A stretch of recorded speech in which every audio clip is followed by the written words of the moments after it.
This content is not suitable for persons under 13 years of age.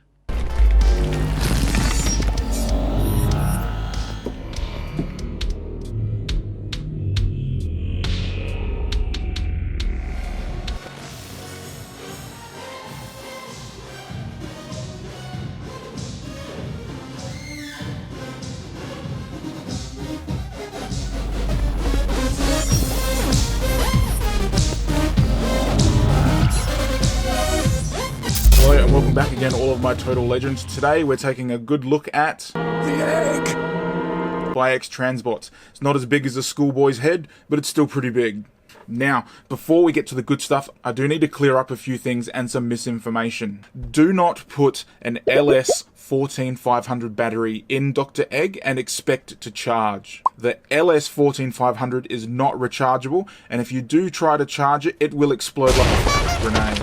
I'll leave a link below to the TFW 2005 thread page where someone accidentally did that and it actually blew up and blasted shrapnel everywhere. Please just be aware that yes, the LS14500 will operate the egg just fine, but it is extremely dangerous to recharge it. You would have seen on my channel that I had a bit of a mishap when removing the battery compartment. Partially my fault. I do have a little bit of separation here, so it got stuck a little bit and then I've just ripped the power cable out. If that happens to you, or if something similar happens to you, I do have a disassembly video that I'll post around here somewhere, so it will show you how to pull the egg apart and reassemble it, no problems. Alright, onto the review. Now, as always, I bought this from showzstore.com. They shipped this out to me super fast. The review was delayed because of the breakage. Sorry guys, I know this thing is expensive. That's not ShowZ's fault. X-Trans are pushing up their prices a bit. Doesn't matter, they have them in stock. They're a pretty competitive price. I highly recommend you go check it out. Alright, back to the review. Now in the box, there's only one thing I'd classify as an accessory, and that is the Quintesson ship / remote. And it kind of looks like a shark egg. Now this is also painted high gloss with some reflective green up the top here for the antenna. My antenna is like, feels like it could come out, but yeah, probably won't. Now the manual suggests LR521s. Now I couldn't find any of those as hard as I looked. But what I did find was AG364 LR621s. 3 of them fit, no problem, and work, no problem. I wouldn't recommend using these ones that I've used. Try and find what the manual recommends, obviously. If you can't, and you absolutely have to, the LR621s will fit and they do work. Alright, let's get rid of this and start putting these faces on. Now, there is an order to do this to avoid scratching. It starts with Old Dude Crying. So you put that in and then wiggle it down. Fan favorite. Push that in, wiggle it down. Then install Grumpy Old Lady. Put it in, wiggle it down. Then Old Chuckles here. Wiggle down. And then finally the ex-wife. Push it in and wiggle it down. Oh, get back on there. So they're not like bolted in or anything. So if you do need to remove them, you can, but you'd obviously want to remove them in the order that you put them on. So to take it off again, it's going to wiggle up and then it'll come off. Now, before you can get him to work, obviously you need to put the battery in. So we are just going to grab the base here and twist. Now mine gets stuck and it needs a little bit of force to pull it out. And the last time I did it, like I mentioned before, the battery cord snapped out. So this time, I'm just going to... Oh, okay. No problem. Anyway, so what I usually do now is I put my fingers in between here and I sort of like squeeze it instead of pulling. That seems to do the trick. Chuck that in, jam the cable in there, put it back on, and then give it a twist and a push and you're good to go. And then we just have these bendable tentacles. They're pretty simplistic. I think you guys can figure this out, right? Yeah, you probably can. One thing I would like to note though is these fingertips, they just come straight off, so just be careful of them. Alright, anyway, let's get some size comparisons out of the way. And here we have a bunch of Fans Toys Autobots. Cheers Ryan for the loan of Rouge, I have to get that back to you. Magic Hand Wipe. And here he is with DX9 Galvatron, some iGear Sharks, Unique Toys Shark, and the Hasbro Alicon. I think he looks great. I think he's a great size. Alright, so there he is, all complete, all put together. Oh my god, this looks incredible. So sculpt-wise, this guy is absolutely amazing. It's straight off the screen. Look at Death. That is just absolutely perfect. Now, every single face is painted in different kinds of paint. So this face here is all gloss paint. You've got the gloss grey, red, even the black is all painted. But then when it comes to Death, you have this sort of matte metallic sort of colour in the green with the gloss white and the gloss yellow. It looks fantastic. It looks fantastic. Then the grumpy old lady face. This is probably the worst of the lot for me. The colours are done right and the sculpt is done right, but I just don't like it. And I'm having a little bit of separation just on like the hair piece, just between like on the forehead and this little like spike here hasn't gone in all the way, and it's not really, I can't make it move anymore, so it's just carry out the executions. Whoops. Anyway, and then Crying Old Man, that looks fantastic. The plastic here doesn't seem to be painted. I think this green might be a cast. It has a metallic speckle to it. It's hard to tell. But the dark green here looks absolutely perfect. The gloss on the face looks great.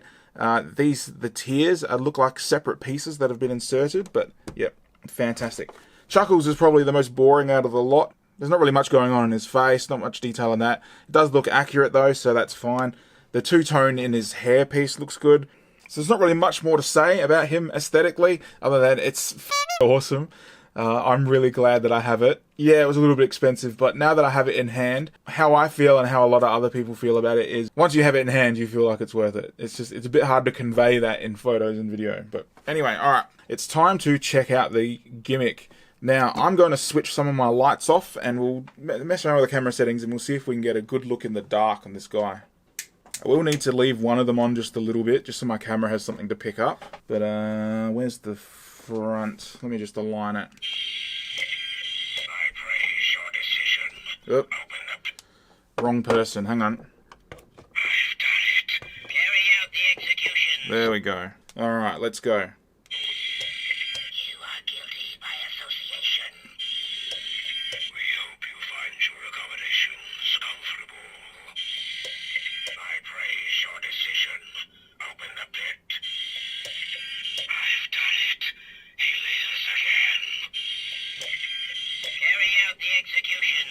There you go. So that looks pretty good, and the sound quality and the voice clips is pretty good. I will just say, the one thing that irks me about this that I really don't like is that really ear-piercing mechanical noise as it rotates that they've used to cover up the sound of the motor. In the cartoon and the movie, it makes like a ratchet clicking noise that's going around. I would have much preferred that. It's probably the only thing that I'd want to change about this. So anyway, so the other buttons on here, so you got on and off. On seems to set it to auto.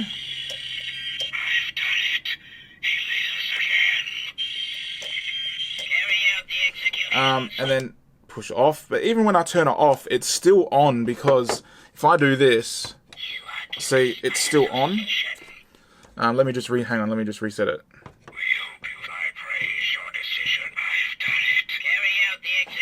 Alright, there we go. The other two buttons is we've got manual, which we'll just do it once. Well, it's meant to. Manual. Okay, maybe I need to turn it back on again. Okay.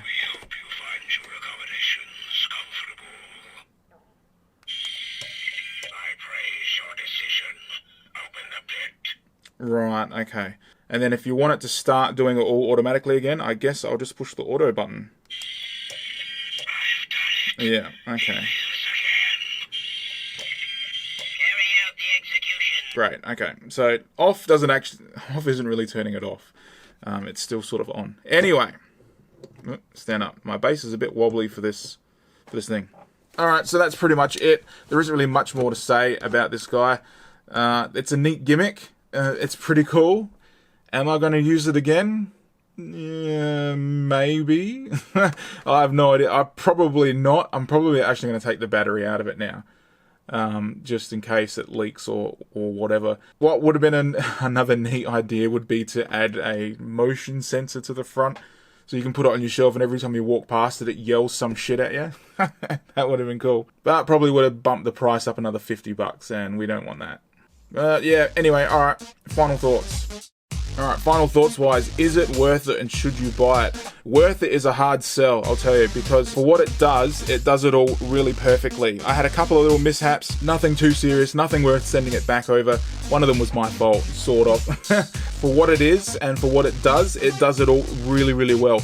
Is that worth $175 US? That's a really hard sell. I'm sure that this cost a lot of money to produce. The paint quality, the finish quality, everything about there's no chips, there's no scratches, everything about this just satisfies me. This is exactly what I wanted from a Quintesson. It looks exactly how I wanted. I mean, some people have those Earthrise bots and yeah, they're okay. I don't really like the direction they took them in. These, I want straight out of the cartoon, and that's what this is. It's the perfect MP scale, I think, and I absolutely love it. If you're a Quintesson fan, I highly recommend you grab this, or if you're an 86 movie fan, I still highly recommend you grab this. It's just that price point is a little bit hard to swallow. Alright, that's it. Now, if you enjoyed this video and you like what I'm doing, please like and subscribe to my channel. Remember to check out my Facebook, Instagram and Twitter. Also have the private Facebook group and my also website botsandbits.net for all your bots and bitty news. And as always guys, thank you very much for your time and thanks for watching.